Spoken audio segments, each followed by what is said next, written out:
Good to see you today, my crypto friends. Welcome to the EOS Podcast. Today we have a great podcast. We have Ingrid and Brandon from EOS Detroit, one of my favorite block producers, and we're going to talk all about EOS and what's going on specifically with EOS Detroit. They've got some interesting projects they're working on. So Brandon, why don't you and then Ingrid introduce yourselves and we'll get started. Great. Thanks for having us on the show. My name is Brandon Lovejoy. I'm the Director of Communications with EOS Detroit. And with me is... I am the Chief Community Officer of EOS Detroit. So it's my responsibility to basically spread the love of EOS in the city of Detroit and ensure hopefully widespread adoption. Fantastic. Well, I look forward to hearing about all the things you guys are doing. To get to kind of kick it off, what is the most exciting thing, or what are you most excited about in general in EOS right now?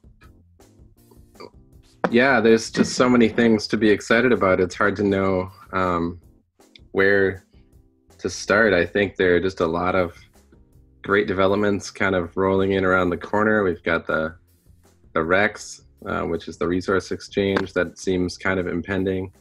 There's a lot of incredible discussion happening around the proposed constitution. The EOS Alliance has been hosting calls where a really impressive global showing and multilingual showing for people discussing different versions of the constitution and comparing them from Korean, Chinese, English, and Russian.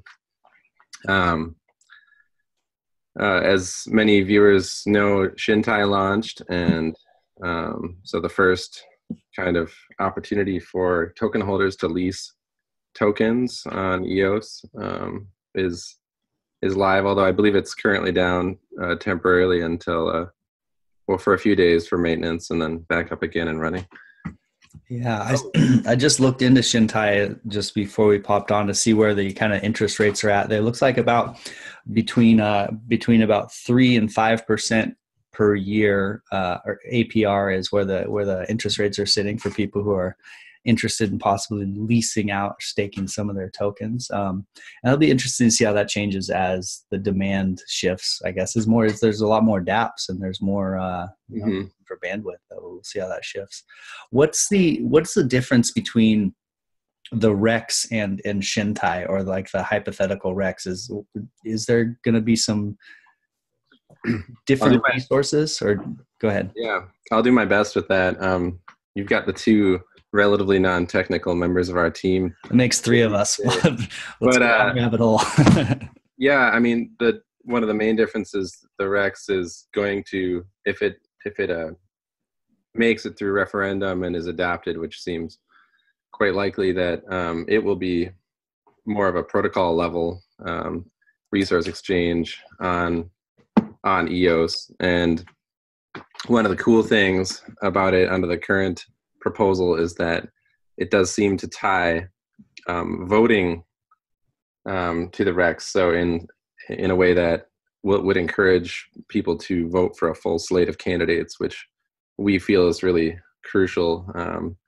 Just getting more people voting and having more engagement. And because on the REX, under the current proposal, in order to participate in the REX, you have to vote for a full 30. And then, there'll be other really interesting features that it brings as well. I might need some more time to think about the difference between Shintai and the REX, but yeah. Is there other resources, because it's called the resource exchange? So, and right now Shintai is basically you're just able to lease your sorry, I'm having a we're all having a... It's okay. See, this is what happens when you get three non-technical people starting to talk technical. We're like, can I have someone please to lean on right now? Geez. All right. Hold on, I got to open up the white paper real quick. Exactly. Well, cool. We don't need to dig too much further into that. People are gonna be able to look into that themselves. The important thing is that everyone should be excited about it, and yes, the excitement is the important. Yeah, just be.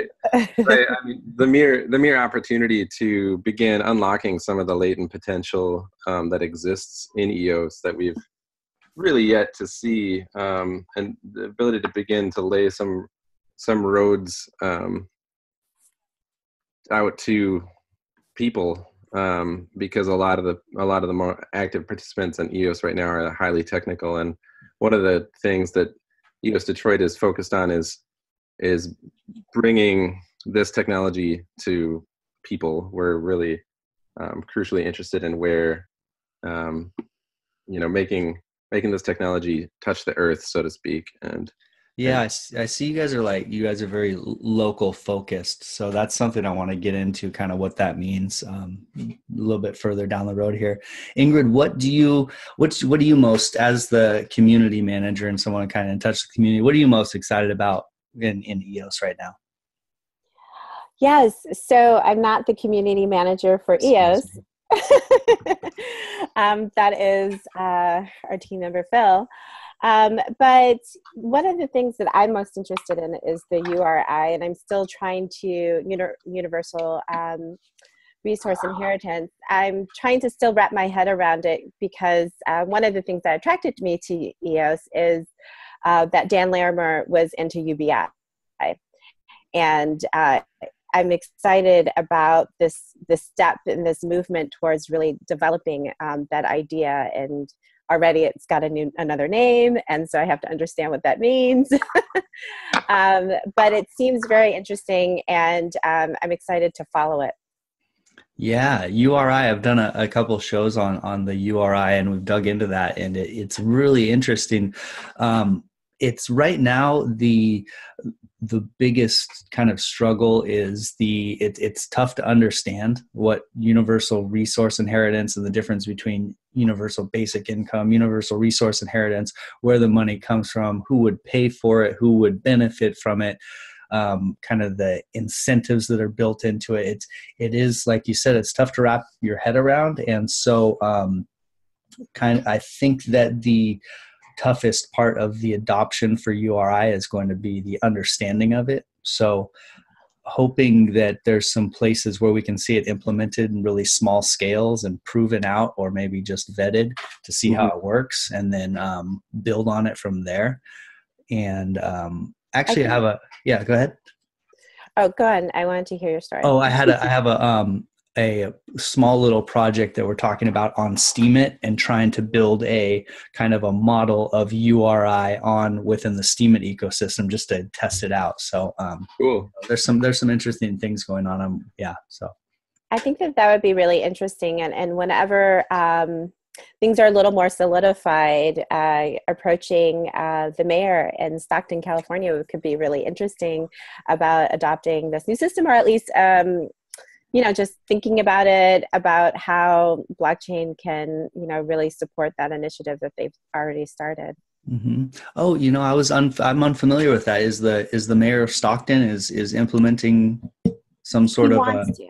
Okay. Yeah, he was elected last year, and he's young. Mm-hmm. He's like in his 30s, I think. And that's one of the things that he wants to do. So, of course, the UBI community that is already existing has rushed to his aid. So we're really hoping that works, of course. But yes, that would be great to have a model of URI. But when thinking about widespread adoption, every single aspect as the way that EOS operates right now is quite difficult. And it's not the sexiest thing to attract people with, and to really understand decentralized governance. I think one of the best parts of EOS is that it forces you to really shift your thinking around governance and economies, how we exchange goods, and how we even treat each other. But then on the flip side, it's because it's been so insular and tech heavy. It's very difficult to, for a person who knows nothing about blockchain or cryptocurrency, it makes it very, very difficult to even understand the operation and the governance model of EOS, which is, quite unique and experimental, and I think very necessary for this next step towards alternative government systems, which we absolutely need, right? And so that is what I'm tasked with, and it's a heavy, heavy thing. And it is a very significant, I understand the responsibility, because without the people actually adopting, just on a general level, blockchain and crypto, it won't exist. It can't. It doesn't work. So we need people to participate in the dApps and to create DACs and to participate in the governance. We need a diversity of people as well. And so that is what EOS Detroit, part of our mission is really strategizing on how to attract more people, the novices, and get them excited. And as we work on our project, you know, it gives us this opportunity to really streamline and figure that out. And we're hoping that will be beneficial to the larger EOS community. Yeah, and I know that kind of on that note with interacting with governments, I saw that EOS Detroit has a some sort of meeting with the local government or with let me see, I wrote it down actually. Well, it's called the Future of State. Future of the State, yeah. Yes, it's government and blockchain. We're having a panel discussion with blockchain experts who's been focusing on governments, and also candidates and politicians to really talk about blockchain technology in terms of legislation. What does that look like in Michigan? How far behind are we? Hopefully not too far. And really, what do politicians need to know? Why do they need to know about not just blockchain and, you know, crypto, but they also need to learn about AI and VR and all of the emerging tech, because they're trying to use it in different ways to secure our cities, right? And they're kind of going in a little blind, unfortunately, and they're making a lot of mistakes. So this talk is really to just kind of bring it to everyone's attention, that even voters need to have a certain level of understanding of what to even ask their politicians, and you know, why we need to have this technology and be using it within our governments for efficiency's sake, Lord, and also to really just usher Detroit into the future. You know, we can leapfrog some of these things that, you know, the challenges that we faced over the couple of decades has kind of maybe slowed us down, but we can leapfrog that and just move it directly into the future. And it's exciting with autonomous cars being made in Detroit. You know, we're still that hotbed of innovation, and so we just need, you know, a couple more steps. And so we put on these different talks. We have the blockchain and government talk, and then after that will be the marijuana industry and blockchain technology, because we're probably going to be full legalization of marijuana here in Michigan. So we want to talk about how the emerging tech can really help to support that industry. Yeah, and that's, you know, that the government efficiency part that you hit on, that's such a huge part it's left behind in techs. It's so far behind. And there's a really cool program in San Francisco called Code for America. I'm not sure if you're familiar with it. Yeah. Oh, they so they have they get a bunch of coders together, and it's volunteer work, and they go to a government agency, and they do a kind of a hackathon, and they fix their website, they streamline everything, they make it like actually usable. So things like the DMV for kind of the Bay Area, like you'll go to the site and it'll make sense, and you can kind of you know, go through it. And so there's kind of and like you can sign up online and get, you know, so and then for I'm not sure if they've done like the Cal Fresh, basically the food assistance thing yet, but I think that's on their list. But they get these really bureaucratic and disjointed processes, and they streamline them and kind of give them some tech life in it. It's a really cool project. So yeah, I'd love to see stuff like that happening everywhere, and it will eventually. You know, it will eventually. Yes. I think part of the government change will be just supplanting with kind of fresh blood, like you said. The young mayor in Stockton who is coming from more of this probably has more idea of the tech that's going on just naturally from growing up with it. So yeah, so that's cool. You guys are working on that. Very cool.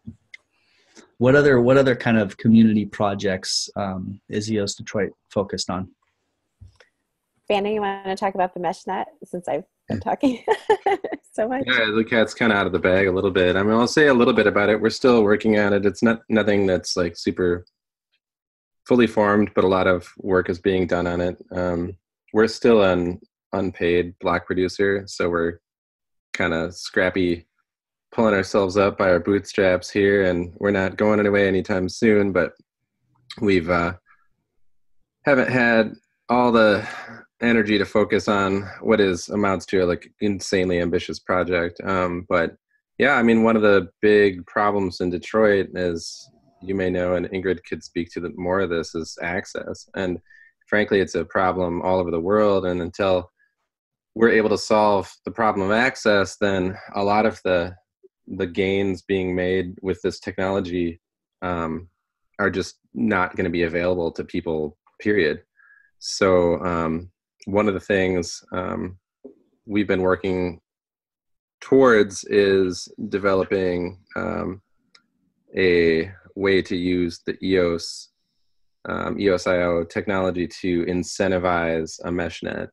And so there are already existing MeshNet projects that have already been deployed in Detroit, and we've got one of the people who's been really instrumental in that on our team. Haru is his name.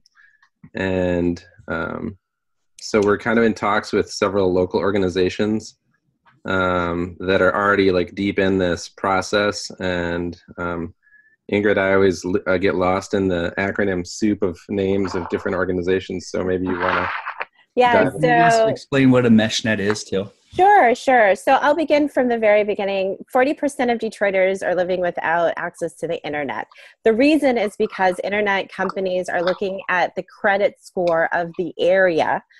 And because of the recession in the housing market, as we all know, the credit scores are quite damaged. And so therefore they're lower, which means that either the internet provider will say, yes, you can have internet, but it's a lower speed at a higher price, or we're not going to service you at all, that area at all.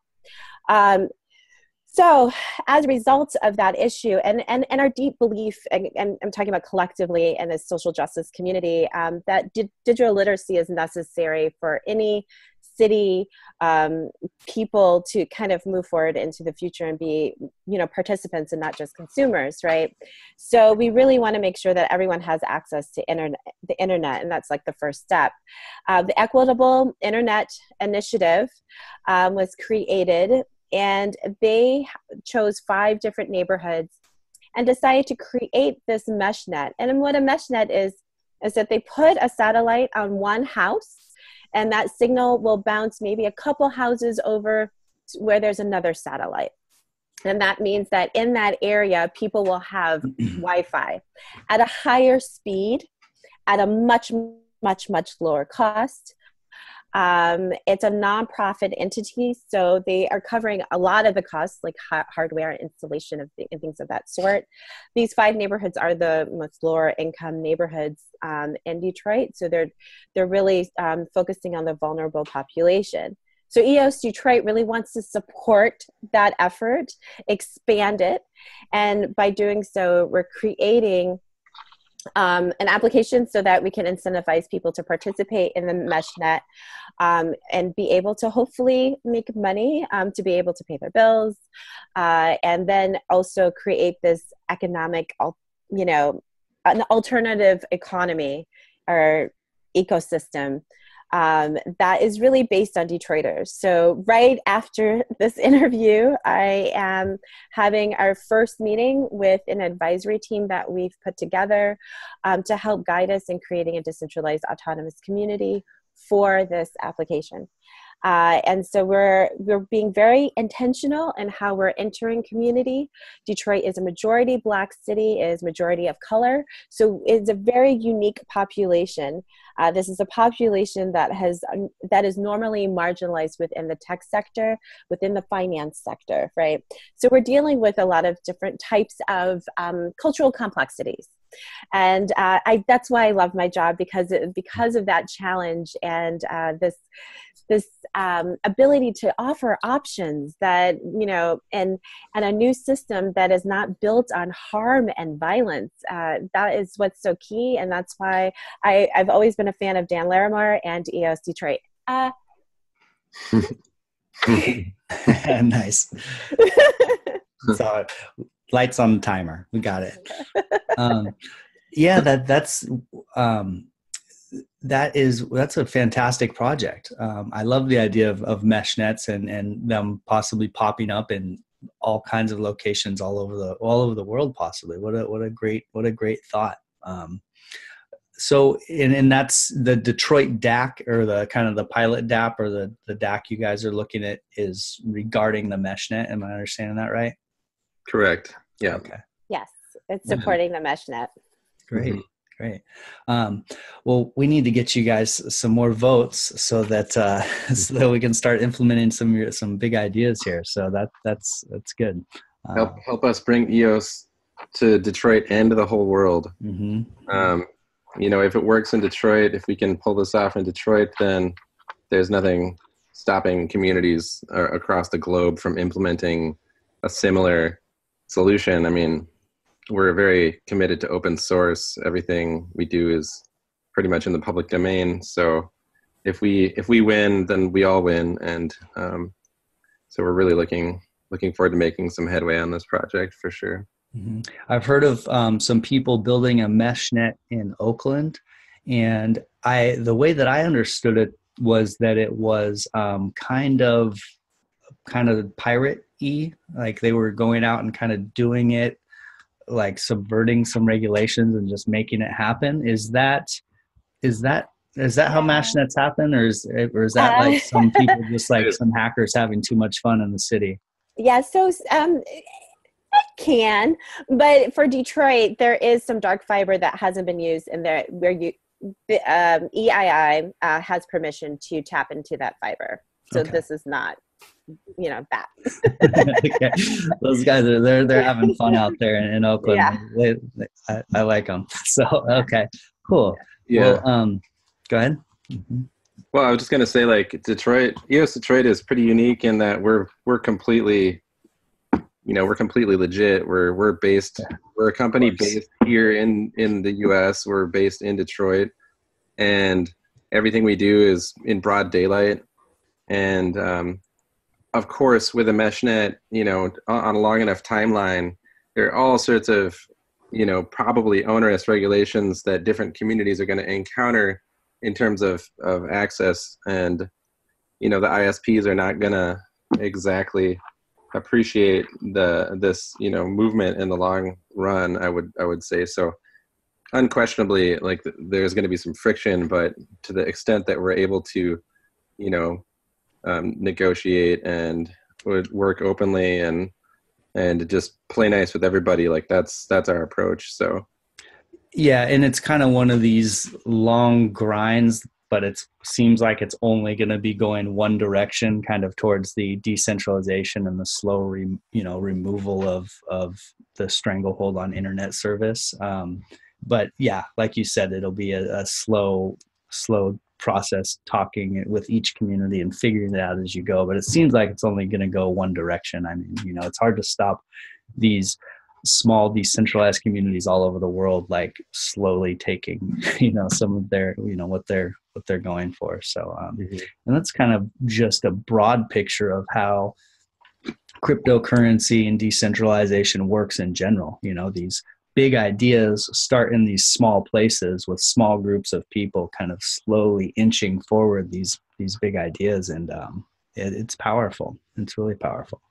And just to dovetail, this might be a little bit beyond MeshNet entirely, but it's relevant in that once we as a community, EOS and all the EOS.io, variants and everybody begin to onboard everyday people into this ecosystem, we can create a whole new economic engine, or really like multiple engines to drive all sorts of development and create all sorts of new value. And that's just something that is so sorely needed in many different communities around the world. And we're so close to unleashing just an enormous potential on the world. So we really feel like access is the first stop on the road. We can't arrive at the future and leave half of humanity or more behind, so we have to start where we're at. And access is, I mean, when you say that, just for anyone who hasn't caught on yet, we're talking about like internet access and basically access to the global community. Right? And there's more to it than that, as Ingrid will allude to. Like there's literacy and, education and like all sorts of components to why somebody may have been historically excluded from, being able to participate in various, I mean, we're kind of way out in front with a lot of this technology. And I think many people in the community sometimes get a little myopic, and it's just really hard to consider other people's concerns outside of your own group, so. Of course. Ingrid, would you say that the kind of, let's say, literacy, like financial and technological literacy and those things are something that would naturally follow just full information access to the internet, or do you think those are things that need to be pushed forward separately? I think it needs to be pushed forward separately. We have to have more workshops and, all the wonderful coding camps and things, but they need to be free within the neighborhoods so they're easily physically accessible. And then we want people to be able to go home and still be able to work on it. And that's why the MeshNet is so important. I have friends right now who do that work. They go into schools and neighborhoods and teach coding, but then the kids aren't able to have a computer at home and get on the internet and to further their study. So by the time they come back to the class, they have to kind of, repeat, and it slows down progress. But yes, I think, it's a tricky thing. And I think it takes a very intentional, focused effort to make sure that everyone is on this train of innovation and just this futurist train, basically, right? And it's a tricky thing, and people will look at you like you have 5 heads sometimes, but then within a year or two, they don't. Right. And then they're like, oh, I should have bought that, or I should have known that, or I wish I did, or whatever. So as futurists, that is a little bit of the burden. We are so far ahead that it takes a minute for things to kind of sink into people's minds. But then they will catch up. And we just want to make sure that people are more equipped. And that's the thing, that it's not like when the internet came out, everyone was pretty passive users in that. But now, because of the way EOS is structured, you really got to know some things, and you got to pay attention. And so now it's about, how do we make the participation a little bit easier? Why, lower the barrier of entry so that people can have an understanding of what's going on in the governance and the Constitution and all these things that are being built. Without having to spend hours and hours of research that we do because we're in love with it and we're enthusiasts, right? Not everybody has that privilege of time and bandwidth and capacity to even understand it. And sometimes, it does take one-on-one conversations, which I have many times. I'll just take an hour out my day. Somebody wants to learn. I sit there and I tell them. And it's, it's going to be more intimate kind of gatherings in that way, and then it'll grow over time. The more that people can see they can use cryptocurrency or see how blockchain is entering their industry.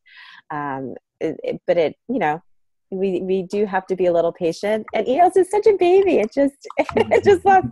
So, I think next year is going to be super, super exciting. There'll be a lot more tools that will make it more accessible, and I'll be out there in the streets, happily telling and sharing with everyone and teaching everyone how to use it. Yeah, and it's such small steps. Like right now. Such small communities and such little baby steps that we can take, because like you said, EOS is a baby, but baby steps are the biggest steps. So it's an exciting time for sure. I mean, when a year from now, I'm really excited to see where we're at, like, because there's this real apparent shift in EOS from real tough usability. Basically, you have to get into it and research, and it's not easy, to this UX where they're trying to make things where you don't even know that you're using it. Some of the games that are coming out, like that Eva DApp people at the back, which is the ride sharing DApp, where the blockchain's in the background and you use it as if you were using Uber. Right. Those type of ideas are so exciting, because now all of a sudden people are using the blockchain and they realize it, and then that can kind of get a toehold so they can dig in further, and so yeah, really exciting year coming up here for sure. And I was myself and other members of the team just had the opportunity to be in London for the EOS hackathon. And I have to say I did see the EOS mobile app with my own eyes. It does exist. It does exist. So they're working on it, and I'm really excited about that, because launching a really slick app that has secure enclave built right in through Apple's own security mechanisms will be a massive game changer beyond what I think anybody realizes. And that's just going to be one wave of adoption, but it's gonna have effects beyond just iPhone or Android users for sure. So some of these software drops basically that Block One has planned are going to be game changers, I'm hoping. As far as the app goes, what type of functionality did it have? Like what type of things are in there? I wasn't able to get the phone out of Dan's hand long enough to play around with it, but it's got everything you might expect. I'm not sure that some of the more advanced features are going to be in there, but definitely like sending and receiving, tokens and all the basic stuff you might expect. I don't want to make any. It's not my product, and I don't want to make any pronouncements about. You're doing product release for Block One now, so I'm gonna be getting a phone call from Block One. Yeah, they're gonna no. Well, do you have any guesses or insights on the identity solution that people talk about? Like any clue what that might be like? Well, I mean, to me, the natural identity solution is universal basic income, because who won't give up their identity and verify themselves for, for that? And it's the perfect way to the masses, in my opinion. They're universal resource inheritance, or however we're looking at it. It's not only the key to identity, it's the key to mass adoption. And that's what I want to see.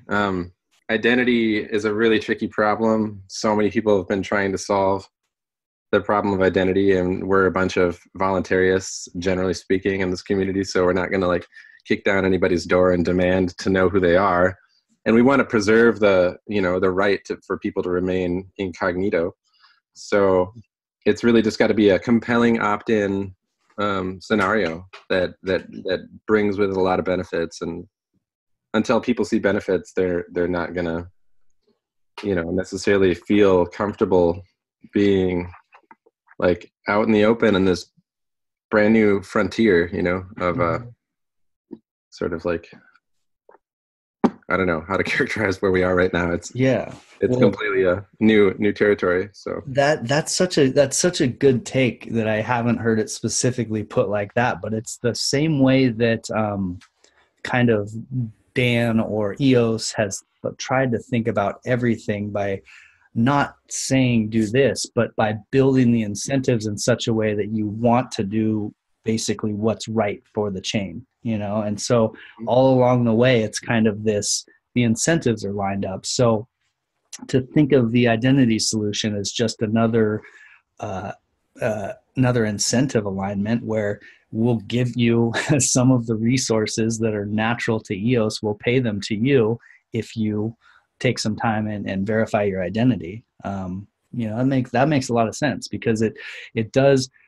That's one of the big pushbacks is like these identity solutions. People say, I'm not going to give my identity. But they probably would. I mean, they give it to Facebook and Google and everyone else for free. And if someone's going to be real transparent, protect your identity and pay you for it, then that's a heck of a solution. I'll take it.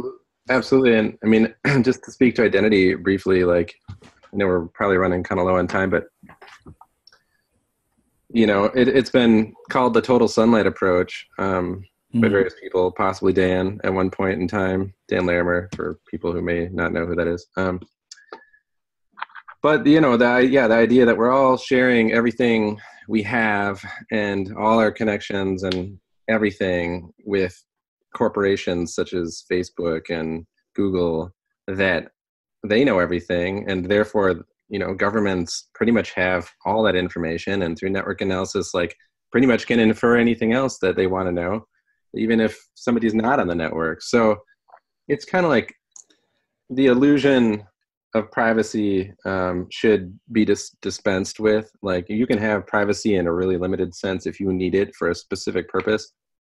But the idea that we're all going to have like little walled gardens while engaging in giant social networks is kind of a fallacy. And we'd be stronger as a global community if we just put all our cards on the table and said, to the extent that we're able to, right? Because, various people that live in repressive societies or don't have as much security may not be able to get away with as much. But to the extent that we're all able to just put our cards in the public domain and share what we're willing to share in the community space, the community is going to be so much richer as a result. And we're going to all be able to utilize that common pool of information about who we are. And because the only people we're protecting ourselves from right now are other people, and we're not protecting ourselves from corporate, interests or governments. So it's kind of I would really like to see, I believe that, like a solution like universal basic income is giving people the ability to opt into this, new paradigm, and a compelling reason at that. And then identity becomes kind of a non-issue. It's, we're all in this together. We're all working for the common good. We're all operating completely out in front in total sunlight. And, at the end of the day, I think this all rests on free speech. Yeah, and that total sunlight thought is pretty compelling when you think about it. It's that the government and corporations already have full access to your identity, probably more know about you than you do yourself in some cases.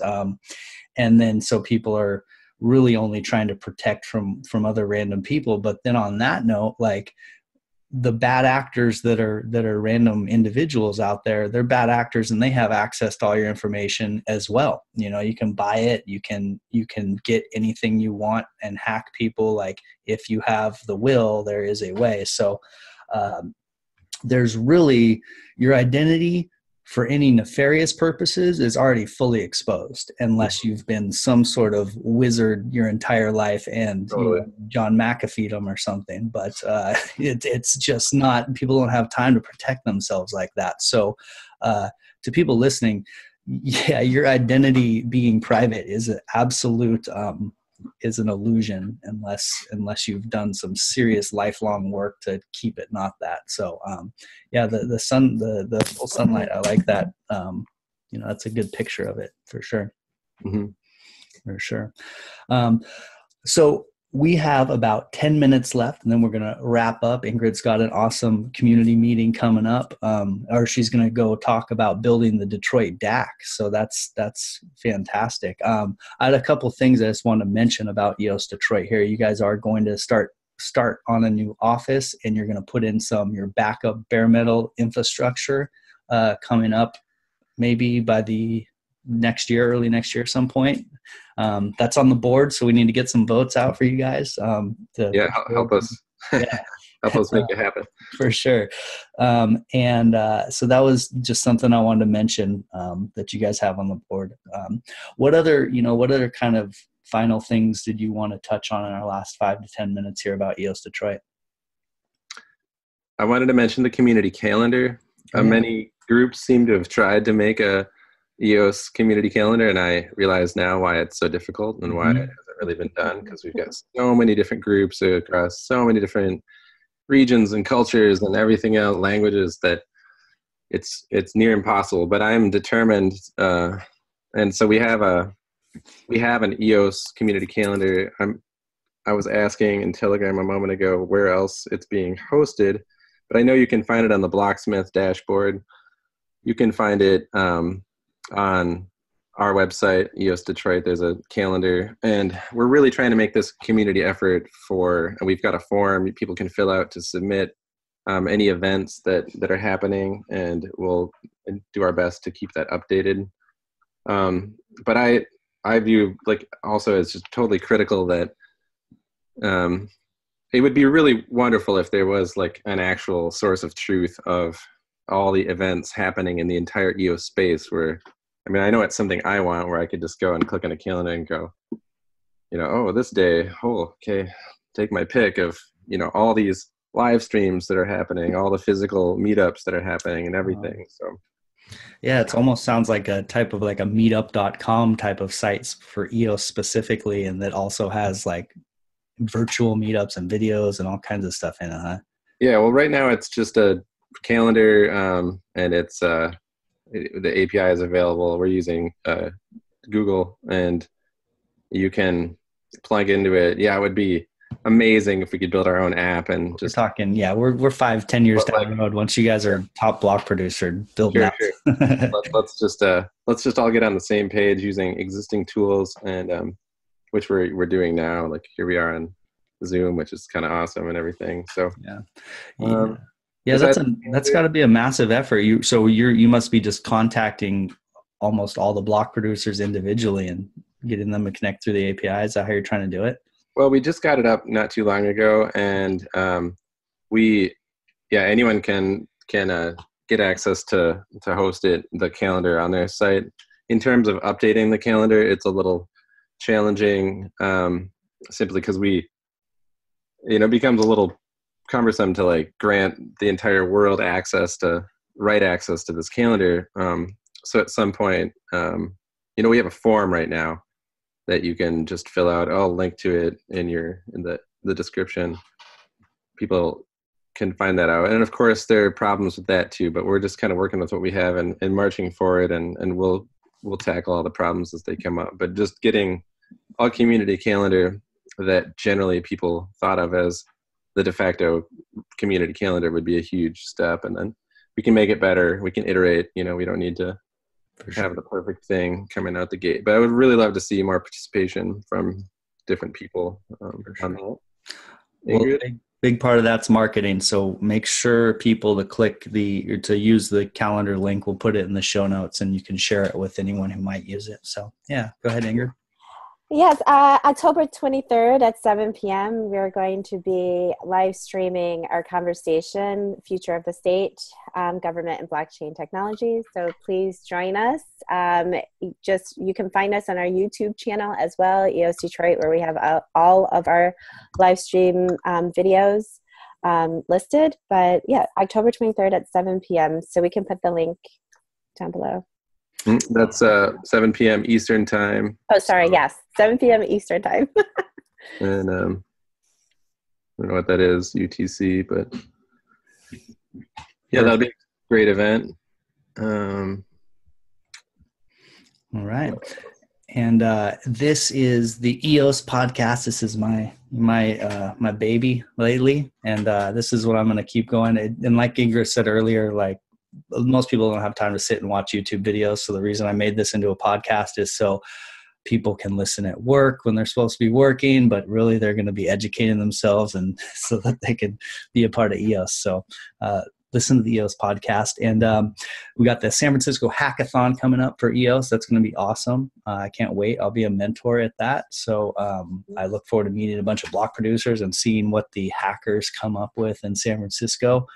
The Monday after the San Francisco Hackathon is the Scaling Blockchain Conference. They're going to develop for real-world applications. That's in San Francisco. That's the day after, and a lot of the block producers there will be there. And Warbly will be there, and I'll be the MC of that event. So if you guys are in San Francisco, stay an extra day and come to the conference on Monday, and I've got a link for that in the show notes as well. So did you guys have any other kind of calls to your EOS friends out there before we wrap it up?